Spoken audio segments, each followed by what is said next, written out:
Elena Martinez knew every stroke counted in Olympic competition, but when the documentary boat capsized 47 miles off Baja, none of that seemed to matter. The boat vanished into rain. She was alone in 68-degree water with no flotation, and no one knowing she'd fallen overboard. But Elena had memorized the tide charts that morning, and she knew which current could carry her to shipping lanes 19 hours east. Before we jump back in, tell us where you're tuning in from. And if this story touches you, make sure you're subscribed, because tomorrow I've saved something extra special for you. 6 hours before everything went wrong, Elena stood on the deck of the Sea Witness, watching the sun paint the Pacific in shades of copper and gold. She had her tablet propped against the railing, studying the morning's tide data the way other people check social media. Current velocity 2.3 knots eastward, water temperature 68 degrees, swell height 4 to 6 feet, building. Marcus Chen emerged from the cabin carrying 2 cups of coffee, his camera already hanging from his neck. "You're doing the swimmer thing again," he said, handing her a cup. "What swimmer thing?" "Obsessing over water conditions when we're just filming whales." Marcus grinned. "We've got a production schedule, not a training regimen." Elena took the coffee but didn't look up from her tablet. "The current's running faster than yesterday. See this pattern here? That's unusual for October. Means the whales might be closer to the shipping lanes than we thought." Dr. Sarah Okonkwo joined them, her dreadlocks pulled back in a practical bun. The marine biologist had spent 3 years tracking gray whale migration patterns, and this documentary was supposed to be her breakthrough moment. If Elena's right about the current, we could get footage nobody's ever captured. Whales interacting with cargo ships, showing how they navigate human traffic. Marcus checked his watch. Weather report says we've got until 4 p.m. before any system moves in. That's 9 hours. We filmed for 6. Head back with 3 hours to spare. Elena looked west. The sky was clear, but something felt off. She'd spent 15 years training in open water, learning to read the ocean the way most people read faces. The wind's shifting. Feel it. That's coming from the south now, not the west. So, Marcus was already reviewing yesterday's footage on his camera screen. So southern wind in October usually means weather's moving faster than forecast. Elena pulled up the extended weather data. This system they're tracking, it's accelerating. Could hit by early afternoon instead of evening. Sarah moved closer to look at the tablet. "You really think it'll move that fast?" "I think we should pay attention." Elena zoomed in on the pressure gradient. "My coach used to say the ocean tells you everything if you bother to listen. This is the ocean talking." Marcus sighed. "Look, I get it. You're cautious. That's what made you a great athlete. But we've rented this boat for 3 days at $5,000 per day. The whales are here now. The light will be perfect in 2 hours.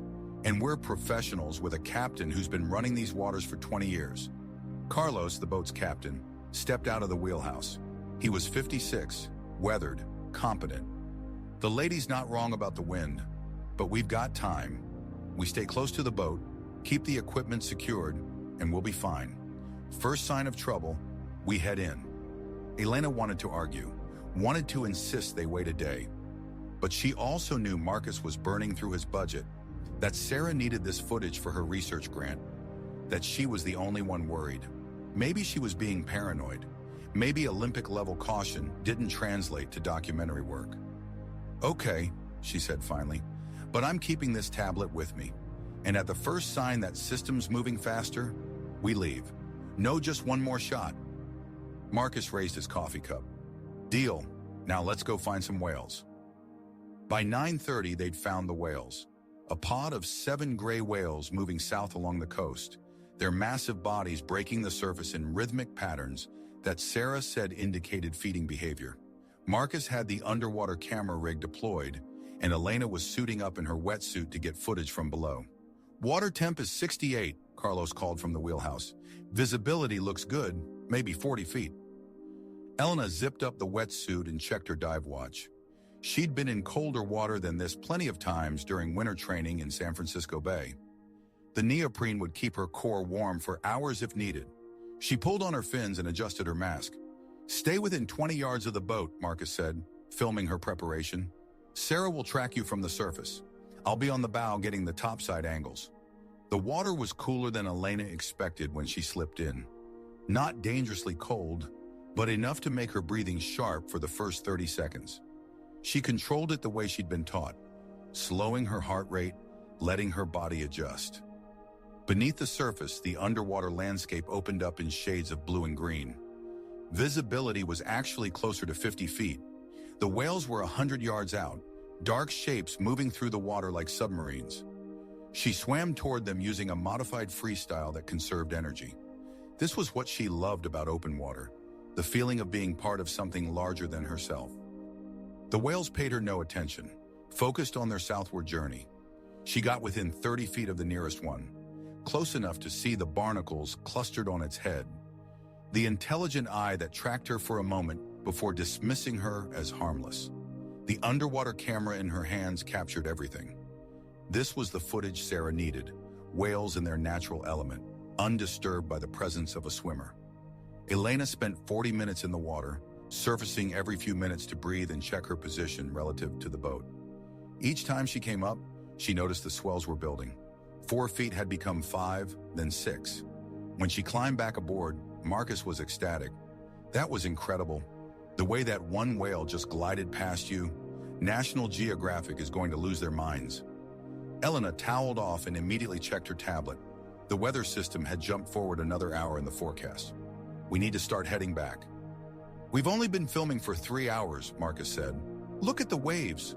Elena pointed to the horizon. The swells were running 7 feet now, white caps forming on the crests. That system's moving faster than they predicted. I told you it would. Sarah was watching the sky.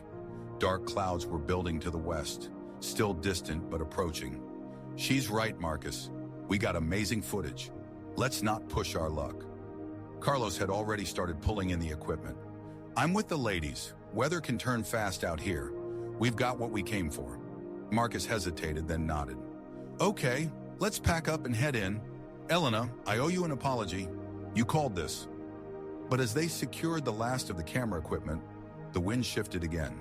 This time it came from the southwest, strong enough to make the boat heel slightly. Carlos's face went tight. That's not good, he said quietly. The storm hit them 20 minutes later, faster and harder than anyone expected. One moment they were running back toward shore with building seas. The next moment visibility dropped to 50 yards and the wind was screaming at 40 knots. Rain came in horizontal sheets that stung exposed skin like needles. Everyone below deck, Carlos shouted from the wheelhouse. Now! Elena was helping Sarah secure camera cases when the first massive swell hit them broadside. The Sea Witness rolled 30 degrees and Elena grabbed the rail to keep from sliding across the deck. Water poured over the gunwale, knee-deep and shockingly cold. The boat righted itself, but another swell was already building behind them. Leave the equipment, Marcus yelled. Get inside. Sarah scrambled toward the cabin door. Marcus was right behind her. Elena turned to follow, but saw one of the waterproof cases sliding toward the rail. Inside was $50,000 worth of underwater camera gear. She lunged for it, caught the handle, and started dragging it back toward the secured storage. That's when the rogue wave hit. It came from the port side, a wall of water 15 feet high that nobody saw coming. The Sea Witness climbed the face and tipped past 45 degrees. Elena felt herself lifting off the deck, the camera case torn from her grip. She reached for the rail, but her fingers found only air. The world rotated and suddenly she was falling. She hit the water hard enough to knock the wind from her lungs. The impact drove her under, and for 3 seconds, she didn't know which way was up. Cold water flooded her nose and mouth. Her training kicked in before panic could. Stop thrashing, feel for the current. Follow the bubbles up. She broke the surface, gasping. The Sea Witness was 30 feet away, already being pushed farther by wind and current. She saw Carlos in the wheelhouse, wrestling with the wheel. Saw Marcus at the rail, pointing at her, mouth open in a shout she couldn't hear over the storm. Man overboard! The words came faint through the wind. Elena started swimming toward the boat. Strong strokes, efficient technique, the way she'd done 10,000 times in training. But the boat was moving away faster than she could close the distance. Carlos was trying to turn back. She could see the bow coming around, but another wave hit and pushed the vessel farther off. A life ring splashed into the water 20 feet to her left. She swam for it, arms burning with effort. The waves kept pushing her off course. She could see the orange ring rising and falling with the swells, always just out of reach. Then a particularly large wave lifted her up, and when she came down on the other side, the Sea Witness was gone. Just rain and gray water, and the sound of wind. She spun in a full circle, treading water, searching. Nothing. The boat had vanished into the storm as completely as if it had never existed. Elena was alone in the Pacific Ocean, 47 miles from shore, in the middle of a Category 3 storm. No life vest, no emergency beacon. And nobody on that boat had actually seen her go over except Marcus, who'd been pointing and shouting in the chaos. The cold started seeping through her wetsuit. She had to think, had to make decisions. Panic would kill her faster than the ocean. Elena forced herself to stop spinning in the water. Stop searching for a boat that wasn't coming back. She treaded water and made herself think like an athlete, not a victim. Assessment first, panic never. She was wearing a 3mm wetsuit, which would keep her alive longer than bare skin, but wouldn't stop hypothermia indefinitely. Water temperature was 68 degrees, cold enough to kill in 12 to 18 hours, but not immediately. She had time. Not much, but some. Her dive watch read 11:17. The storm would pass. They always did. But how long? 2 hours? 4? And when it passed, would anyone know where to look for her? Marcus had seen her go over. Carlos would radio the Coast Guard immediately. They'd start a search pattern. But in these waves, in this visibility, finding one person in thousands of square miles of ocean. The math was brutal. They'd search where the boat had been when she fell, not accounting for how far the current would carry her. The current. Elena stopped treading and floated on her back, feeling the water move beneath her. The morning's tide data flashed through her memory with perfect clarity. Eastward current, 2.3 knots, running parallel to the coast toward the major shipping lanes. She'd memorized those charts out of habit, the same way she'd memorized workout intervals and race splits for 15 years. Shore was 47 miles west, impossible distance even for her. She'd trained up to 25 miles in calm water, and that had taken her 8 hours with support boats and feeding breaks. Fighting westward against this current would burn through her energy in hours and leave her exactly nowhere. But east. The shipping lanes were maybe 30 miles east with the current helping. Cargo ships, tankers, fishing vessels, all traveling the major routes between California and the Sea of Cortez. If she could ride this current to where the ships passed, she had a chance. It was insane. 30 miles of open ocean, swimming, in a storm, with no food, no water, no safety equipment. But it was less insane than trying to reach shore, and infinitely better than just floating here, waiting for rescue that might never come. Her coach's voice echoed in her head from 1,000 brutal training sessions. When you can't see the wall, trust your stroke count. When you don't know if you can finish, break it into pieces you can handle, one length at a time, one stroke at a time. Elena rolled onto her stomach and started swimming east. Not fast, sustainable pace. Modified freestyle with her head up every few strokes to breathe and watch for waves. She counted strokes to keep her mind occupied. 1,001, 1,002, 1,003. The waves lifted her up and dropped her down in 10-foot swells. Rain battered her face. She swallowed salt water and choked it out, keeping her rhythm.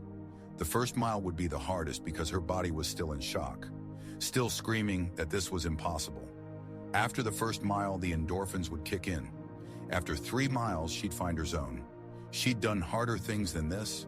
The Olympic trials qualifier had been a 15-mile race in rough water in San Francisco Bay. She'd vomited twice during that race and still finished third. This was just another race, just longer, just higher stakes. 1,073, 1,074, 1,075. Keep swimming. Let the current work. Trust the ocean to carry her east. 2 hours into the swim, Elena's shoulders started burning. She'd counted to 5,312, which meant roughly 6,000 strokes. At her current pace, maybe 3 miles covered. The storm was still raging, but felt less violent now, or maybe she was just getting used to it. Her mouth was desert dry despite being surrounded by water. She'd swallowed too much salt water in the first hour, and now her tongue felt swollen. Dehydration would become a problem long before hypothermia. The human body could survive cold for hours, but only operated properly with water.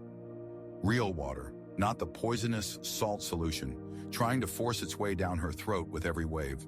She stopped swimming for 30 seconds to assess. Her core temperature felt stable. The wetsuit was doing its job.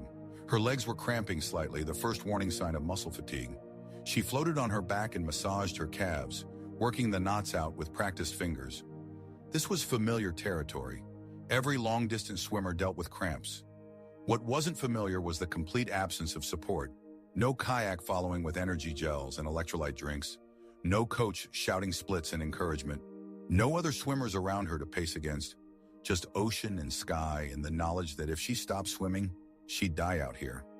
The rain had eased to a steady drizzle. Visibility improved to maybe 200 yards.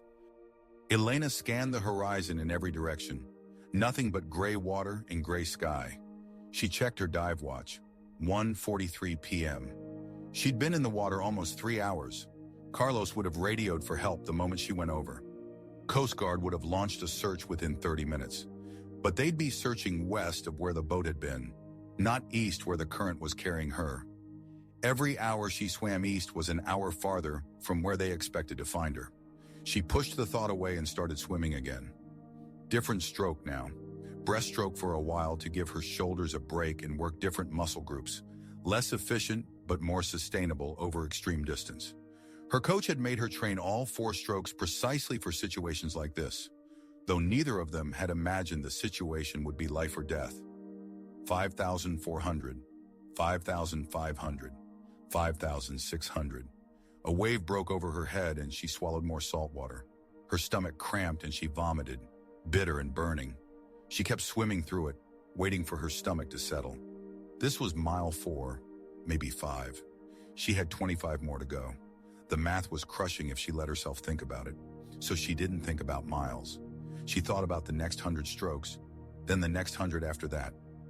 Break the impossible into pieces small enough to handle. That's how you ate an elephant, 1 bite at a time. That's how you swam 30 miles, 100 strokes at a time. Her right shoulder was developing a sharp pain with each stroke.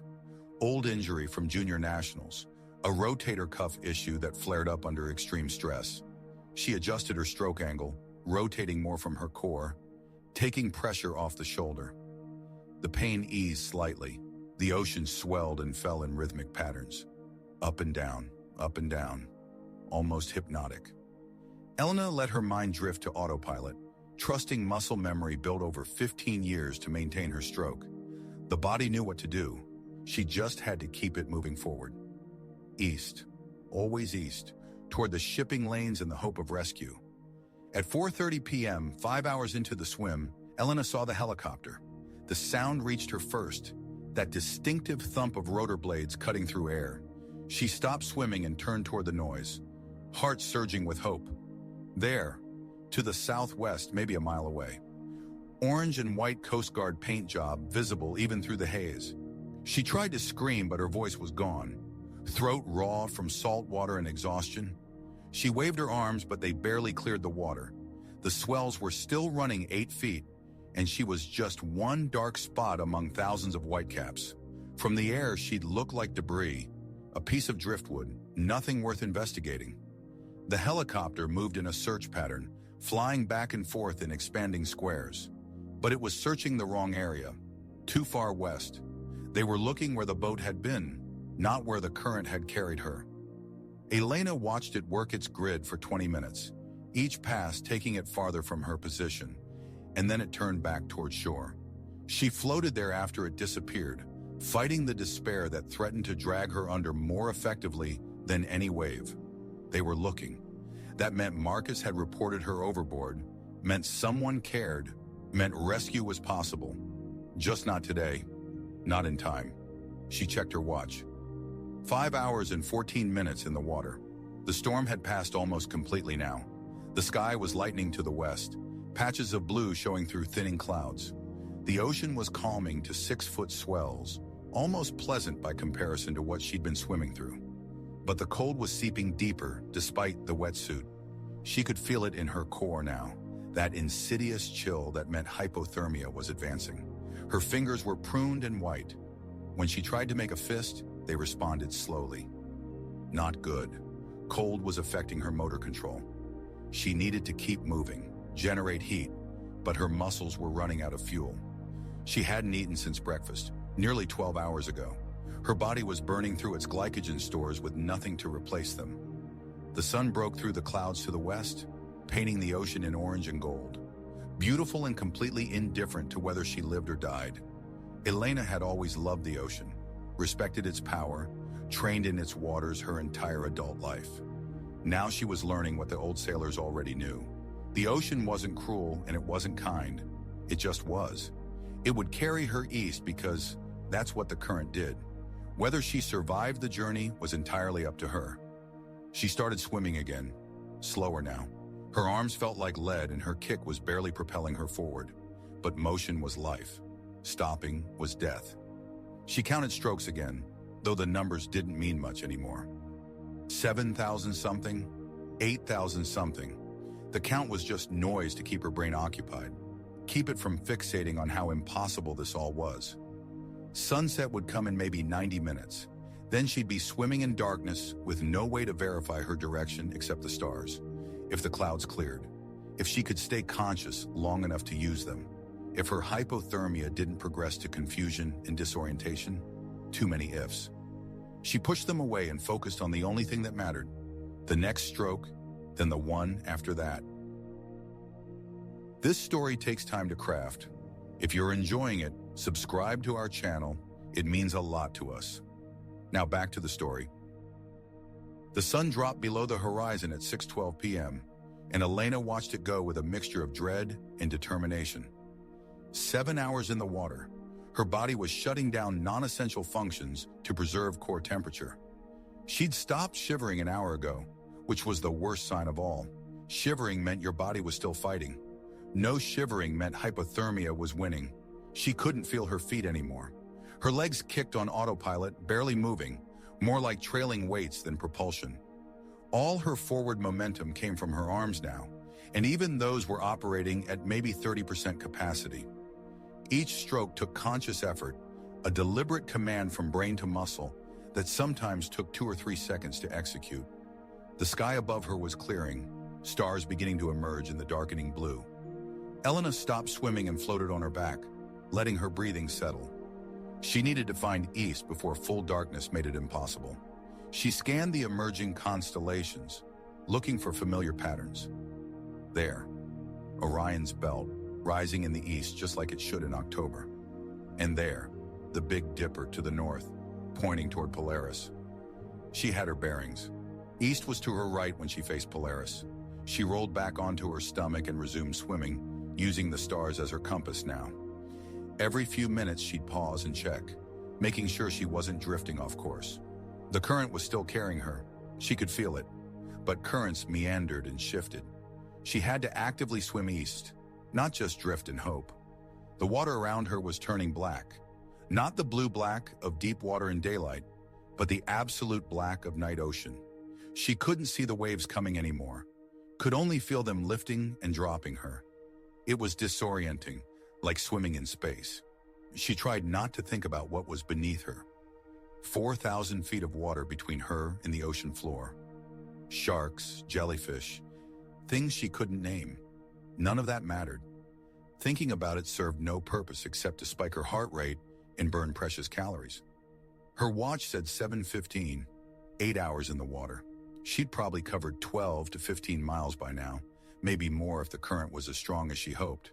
That meant she was somewhere in the neighborhood of halfway to the shipping lanes, halfway to possible rescue, halfway to salvation or death. Elena's mind started playing tricks on her. She heard voices in the wind, saw lights that vanished when she turned toward them. Her sister Sophia calling her name, her mother telling her to come home, her coach yelling that she was off pace, that she needed to pick it up if she wanted to make the wall. She knew these were hallucinations, early signs of hypothermia and exhaustion affecting her brain. Knowing didn't make them less real. She bit down on her tongue hard enough to taste blood. Pain sharpened her focus. She was Elena Martinez, Olympic bronze medalist. She'd swum 15 miles in San Francisco Bay in 54-degree water. She'd trained through pneumonia one winter and still qualified for nationals. Her body had done impossible things before. It would do this impossible thing now. One stroke, then another, then another. East toward the stars and the shipping lanes and the microscopic chance that a ship would pass close enough to see her. It wasn't much of a plan, but it was the only plan she had. At 9:47 p.m., Elena's left leg cramped so violently she screamed into the darkness. The muscle seized from her calf all the way up to her hamstring, locking rigid and sending white-hot pain through her entire leg. She rolled onto her back, gasping, trying to reach down to massage it out. But her arms were too weak to pull her leg up to where she could work the muscle. She floated there, leg useless, pain screaming, and for the first time since falling overboard, she genuinely thought she might die out here. 10 hours in the water, 10 hours of constant swimming with no food, no fresh water, no rest. Her body was cannibalizing itself for energy, breaking down muscle tissue to keep her brain and heart functioning. The cramp was her body's way of saying it had nothing left to give. "No," she said aloud, her voice a croak. "Not like this." She forced herself to keep floating on her back, to breathe steadily despite the pain, to wait for the cramp to ease on its own. It took 5 minutes that felt like 50. When the muscle finally unlocked, the relief was so intense she almost cried. She flexed the leg experimentally. It responded, but weakly. She'd lost significant function. Swimming with one leg was possible. She'd done it in training as a drill, using just her arms and one leg to build upper body strength. But that had been for 30 minutes at a time in a heated pool, not hours in the open ocean. Still, possible was better than impossible. She rolled back onto her stomach and resumed swimming, favoring her right leg, letting the left one trail mostly useless behind her. Her stroke count had become meaningless. She'd lost track somewhere around 12,000. Now she just swam in darkness, checking the stars every few minutes, trusting that forward motion plus eastward current equaled progress toward the shipping lanes. The math might be wrong. She might be off course. She might be swimming in circles for all she knew. But doubt was poison, so she swam. The bioluminescence started appearing around 11 p.m. Every stroke left trails of glowing blue-green light in the water, tiny organisms lighting up in response to her movement. It was beautiful and eerie, like swimming through liquid stars. Elena watched the glow spiral away from her hands with each pull, and the beauty of it kept her going for another hour. The ocean offering a small gift in exchange for her suffering. Around midnight, she heard the helicopter again, or thought she did. The sound came and went, and she couldn't tell if it was real or another hallucination. She stopped swimming and listened. There. Definitely rotor blades, distant but real. She searched the sky but saw no lights. They were searching in darkness now, using infrared probably, covering as much area as possible before calling it off for the night. The sound faded. They'd passed miles to her south, still searching the wrong area. Elena felt a strange detachment as she realized they might never find her. Might search for days in all the wrong places, while she either made it to the shipping lanes on her own or died trying. The thought should have terrified her. Instead, it clarified everything. She was truly alone in this. Her survival depended entirely on her own strength, her own will, her own refusal to quit. She started swimming again, one arm now, her right arm doing most of the work. East, always east, toward morning and the shipping lanes and whatever came next. The jellyfish found her at 1:37 a.m. Elena felt the first sting on her neck, a line of fire that made her gasp and jerk away. Then another on her cheek, then 3 more across her right arm. She thrashed in the water, panic overriding 13 hours of disciplined swimming, and felt more stings across her shoulders and back. She was swimming through a bloom of them. Hundreds, maybe thousands, their translucent bodies invisible in the dark water. Every movement brought contact with more tentacles, more venom injecting into her skin. The pain was excruciating, like being branded with hot irons over and over. Elena screamed and kept swimming, trying to get through the bloom, trying to escape the swarm. It took 3 minutes that felt like an hour before she cleared them. She stopped on the other side, treading water with her one good leg, touching her face and neck with shaking hands. The stings were raised welts, hot and swollen. Her right cheek was already puffing up, restricting her vision on that side. The venom burned through her system, making her dizzy and nauseous. She vomited into the ocean, her body rejecting the poison along with what little remained in her stomach. When the heaving stopped, she was weaker than before. The jellyfish stings had cost her precious energy reserves she couldn't afford to lose. Worse, the venom was affecting her already compromised nervous system. Her hands were shaking uncontrollably. Her vision was blurring. Elena forced herself to keep moving. Stopping now would be fatal. The stings would hurt for hours, but they weren't deadly. She'd been stung before during ocean training, knew that the pain would eventually fade to a dull ache. She just had to outlast it, just like she had to outlast the cold and the exhaustion and the crushing weight of 13 hours alone in the dark. She thought about her sister Sophia, 14 years old, braces, terrible at math, brilliant at soccer. Sophia, who'd cried when Elena won the bronze medal, who'd made her a card that said, "You're my hero" in glitter pen. What would Sophia think if she could see her now, stung, exhausted, barely conscious but still swimming, still refusing to quit? "I'm not done yet," Elena said to the darkness, to Sophia, to herself. Not even close. Her watch said 2:15, 14 hours in the water. She'd stopped being able to feel most of her body. Her arms moved in mechanical patterns, muscle memory operating without conscious input. She was cold in a way that transcended physical sensation, cold that lived in her bones and organs and brain. The ocean was winning the war of attrition. She just needed to survive long enough for rescue to find her, or for morning to come. Morning meant visibility. Morning meant she could see if any ships were nearby. Morning meant the search would resume. She just had to make it to morning. 5 more hours. 5 hours of swimming in the dark with a useless leg, jellyfish stings burning across her skin, and hypothermia stealing her mind degree by degree. She checked the stars again, still heading east, still on course, still alive. That would have to be enough. At 3:41 a.m., Elena stopped being able to lift her right arm out of the water. The shoulder that had carried her through 13 Olympic qualifying races, through hundreds of training sessions, through 14 hours of ocean swimming, finally gave out. The arm hung at her side, completely unresponsive. She tried to will it to move, sent the command from her brain, but nothing happened. The connection was severed. She was down to one arm and half a leg. The math was impossible now. She couldn't generate enough propulsion to make meaningful forward progress. The best she could manage was a weak sculling motion with her left arm that barely kept her head above water.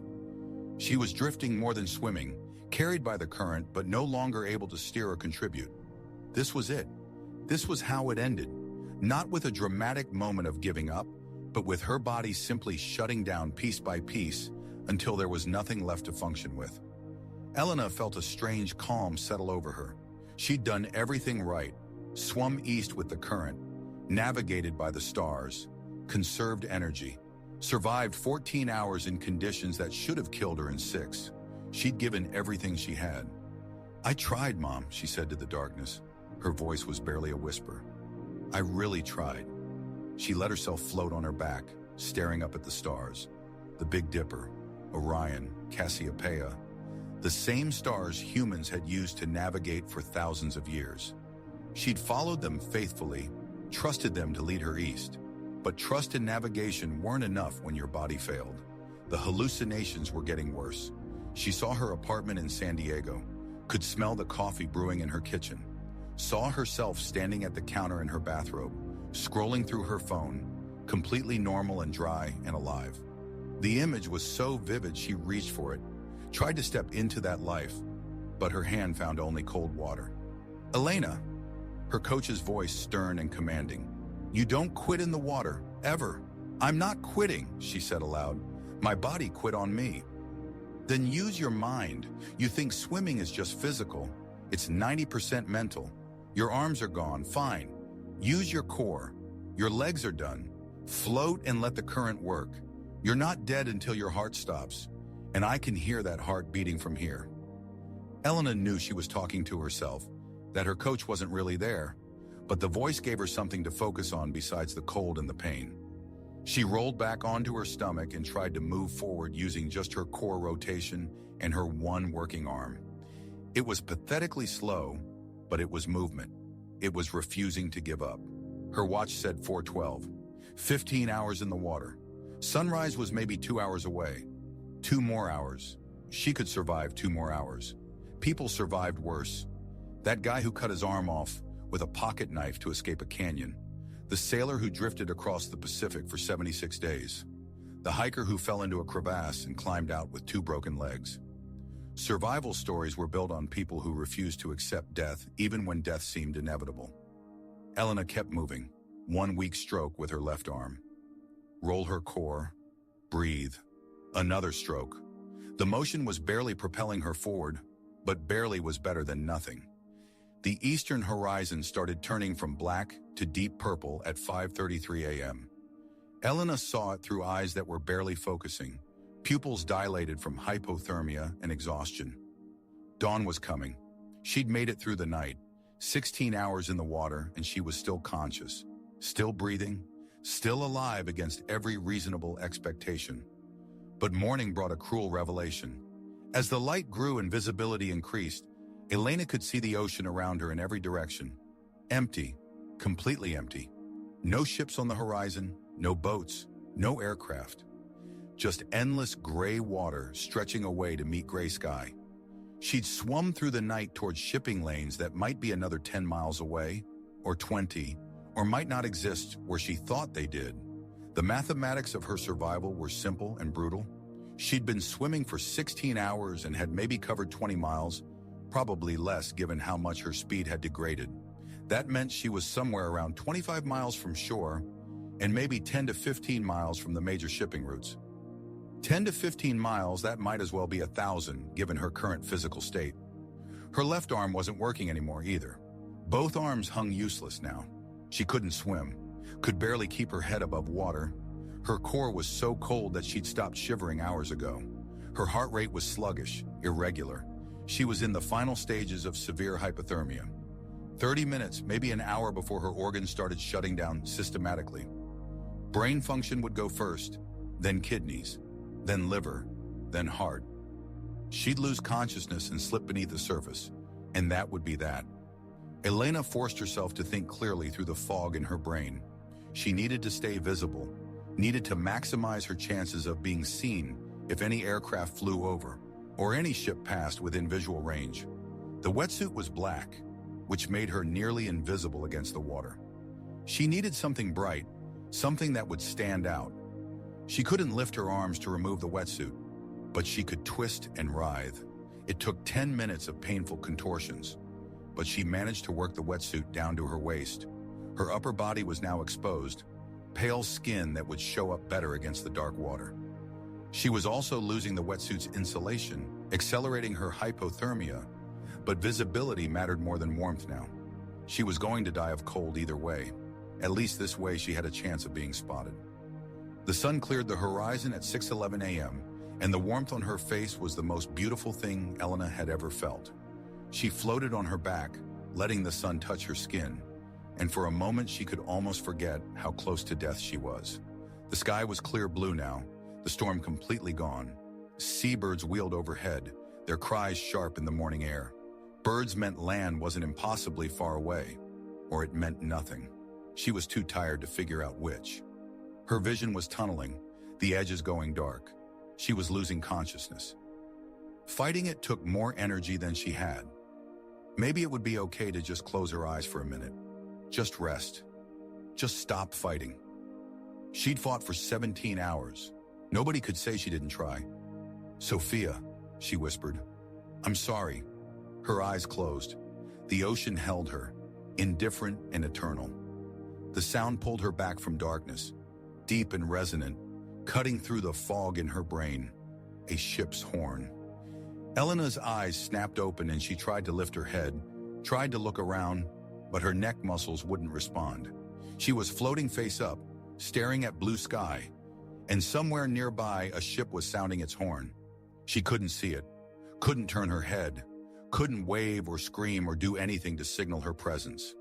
After 17 hours of swimming, after surviving the storm and the night and the jellyfish and the complete failure of her body, rescue was close enough to hear, and she couldn't do a single thing to help them find her.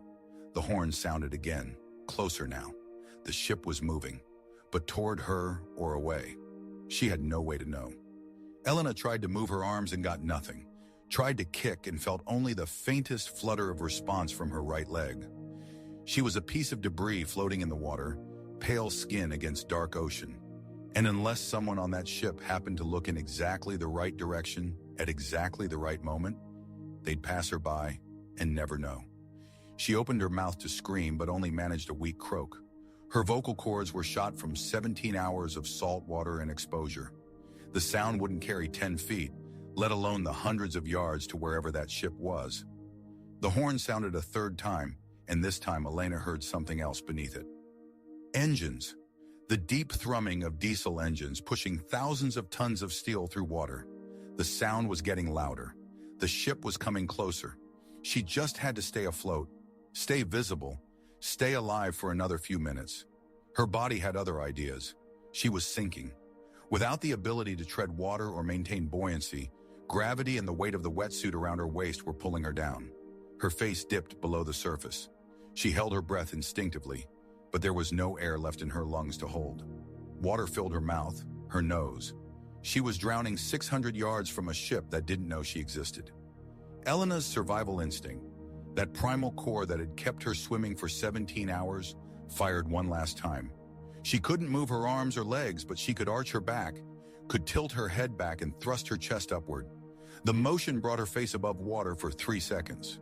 She gasped air, coughed out water, and sank again. She arched again, surfaced, breathed, sank. Again, surface, breathe, sink. It was the most exhausting thing she'd ever done, and she could only manage it 4 or 5 times before even that became impossible. On the 5th arch, as she broke the surface and sucked in air, she saw it. A cargo ship maybe 400 yards away, white hull and red deck, moving on a course that would take it past her position at a distance of 200 yards. 200 yards might as well be 200 miles. They'd never see her. She was too small, too low in the water. Elena felt her consciousness starting to fade again. She'd done everything possible, swum all night, navigated by stars, made it to the shipping lanes exactly where she'd aimed. But possible wasn't enough. Sometimes you did everything right and still lost. She sank beneath the surface one more time, and this time she didn't have the strength to arch back up. The water closed over her head. The sound of engines was muffled now, distant, fading. Jorge Mendes was 32 years old and had worked on cargo ships for 14 years. He'd seen a lot of things in the Pacific. Whales breaching, storms that made grown men pray. Once, a yacht drifting with no crew aboard, like something from a ghost story. But he'd never seen what he saw at 6:47 a.m. on October 15th, while making his routine morning check of the starboard side. A body floating in the water. Pale skin, dark hair, arms spread, not moving. "Captain," Jorge shouted into his radio. "Dead body in the water, starboard side, maybe 200 meters. Captain Martinez's voice crackled back. "You sure it's not debris?" "It's a person, Captain, I'm sure." The Pacific Dream began its slow turn, engines reversing, the massive cargo ship taking nearly 3 minutes to stop its forward momentum. Jorge kept his binoculars trained on the floating figure. As they got closer, he saw it was a woman, young, wearing half a wetsuit. And then, impossibly, he saw her move. Just slightly. A weak flutter of her leg. "She's alive," Jorge screamed into the radio. "Captain, she's alive." The rescue boat was deployed within 2 minutes. Jorge and the ship's medic, Carlos Rodriguez, raced across the calm morning water toward the floating woman. As they got close, Jorge could see she was in bad shape. Lips blue, skin gray-white. Eyes half open but not focusing. She was barely breathing. "How long you think she's been in the water?" Carlos asked as they pulled alongside. "Too long." Jorge reached down and grabbed her under the arms. She was ice cold, her skin like touching a corpse. "Help me get her in." They lifted her into the rescue boat as gently as they could. She didn't react, didn't cry out, barely seemed aware they were touching her. Carlos immediately wrapped her in emergency blankets and checked her vitals. Core temperature is critical. Pulse is weak and irregular. She's in severe hypothermia, probably stage 3. Carlos started an IV line, hands moving with practiced efficiency. We need to get her to the ship now. She doesn't have long. As they raced back to the Pacific Dream, Elena's eyes opened slightly. Her lips moved, trying to form words. Jorge leaned close. "Swam," she whispered. "Swam east. Current. Tide charts." "Don't try to talk," Jorge said. "You're safe now. We've got you." 19 hours. Her voice was barely audible. Been swimming 19 hours. Jorge and Carlos looked at each other. 19 hours in the Pacific. It wasn't possible. Nobody survived that long in open water without flotation. But here she was, somehow alive, talking about swimming in currents and tide charts like she'd planned this. They got her aboard the Pacific Dream and rushed her to the medical bay.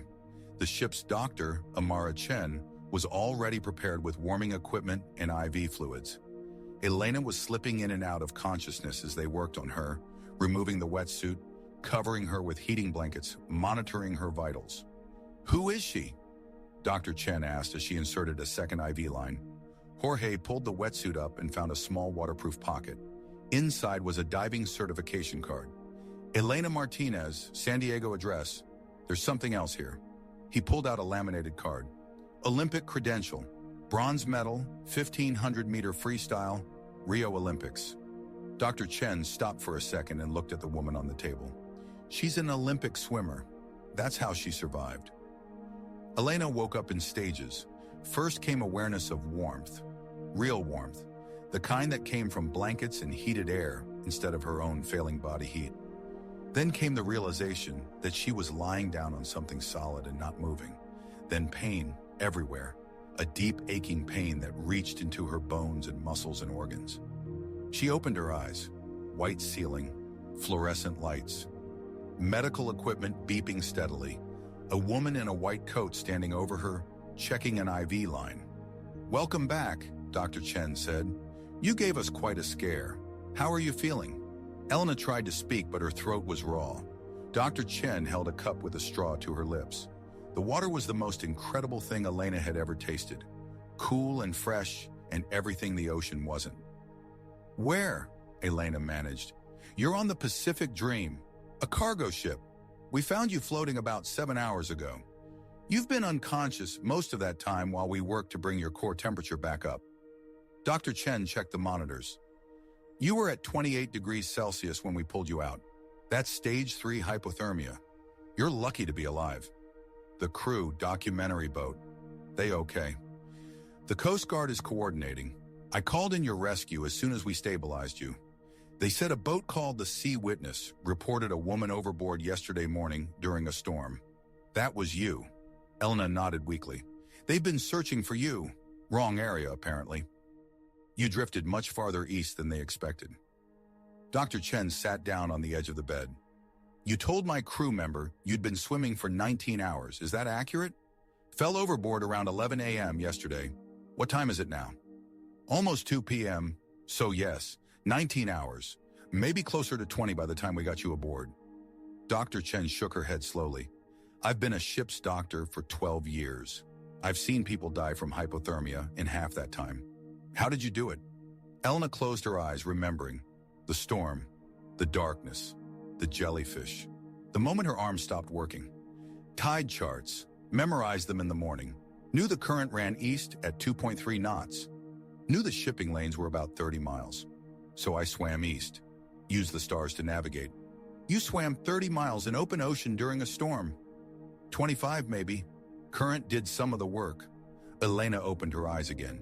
Did they find the others? Marcus, Sarah, Carlos. The Sea Witness made it back to port safely. Your crew is fine. They've been frantic, though. The Coast Guard had 3 helicopters and 2 cutters searching for you.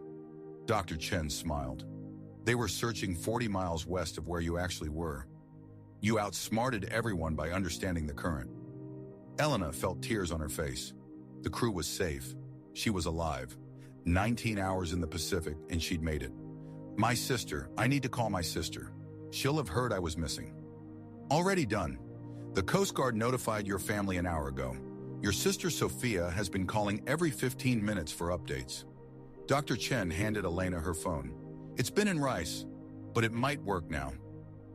3 days later, Elena sat in a hospital room in San Diego, giving her statement to a Coast Guard investigator. Her mother and Sophia were there, both refusing to leave her side for more than bathroom breaks. The jellyfish stings on her face and neck had faded to pink marks. Her fingers and toes had regained feeling, though the doctor said she'd been within an hour of losing tissue to frostbite. The rotator cuff in her right shoulder would need surgery eventually, but it could wait. Lieutenant Commander Patricia Morrison reviewed her notes. So you made the decision to swim east within the first 5 minutes of being in the water? Yes. Shore was impossible, 47 miles against the current, but the shipping lanes were 30 miles with the current helping. Elena shifted in the hospital bed, wincing as her shoulder protested. I'd looked at the tide charts that morning out of habit. Current velocity, direction, water temperature. It's something I always do before getting on a boat. That habit saved your life. That habit in 15 years of distance swimming training. Elena looked at Sophia, who was holding her hand tightly. I knew I could swim for 12 to 15 hours if I had to. I've done 25 miles in training. I just had to believe I could do it without support. Morrison closed her notebook. The Sea Witness crew wants to see you. Marcus Chen in particular. He's been blaming himself. It wasn't his fault. The storm moved faster than anyone predicted. These things happen at sea. Still, he'd like to apologize in person if you're up for it. Elena nodded. Send him in. Marcus entered 10 minutes later, looking like he hadn't slept in days. His eyes were red, his face haggard. Elena, I'm so sorry. I should have listened to you about the weather. I should have. Marcus, stop. Elena cut him off. You didn't push me overboard. A freak wave did, and the documentary footage we got before the storm was incredible. Sarah told me National Geographic already wants to air it. I don't care about the documentary. You almost died. But I didn't. I'm here. I'm fine. And you know what? I learned something out there. Elena looked at her hands, remembering how they'd stopped working, how she'd kept swimming anyway. I learned that all those years of training, all those brutal morning practices, all those times my coach pushed me past what I thought I could handle, it was all for that night. Every hard thing I'd ever done prepared me for the hardest thing I'd ever face. Marcus sat down heavily. The media wants to interview you. They're calling it the greatest survival swim in history. I don't know about that. I just did what I was trained to do. Assessed the situation, made a plan, executed it stroke by stroke. Elena smiled slightly. Although I'll admit, the 19-hour part was a bit longer than my usual training sessions. Sophia laughed, a sound that broke the tension in the room. Only you would joke about almost dying. Olympic athletes are weird that way. We're comfortable with suffering. Elena squeezed her sister's hand. But I'm done suffering for a while. When I get out of here, I'm taking a vacation, somewhere with no ocean in sight. Mountains, Sophia suggested. Desert, definitely desert. Hot and dry and zero chance of drowning. Morrison stood to leave. One more thing, Jorge Mendez, the crew member who spotted you, he wants you to know that he almost didn't look. He was about to head back inside when something made him check the water one more time. He says you're the luckiest person he's ever met. Elena thought about that. 19 hours in the Pacific, swimming through a storm in darkness, navigating by stars with a failing body, making it to the exact right place at the exact right time. Not lucky, she said finally. Prepared. There's a difference. If this story meant something to you, drop a comment and share it. It helps the next person find their way here.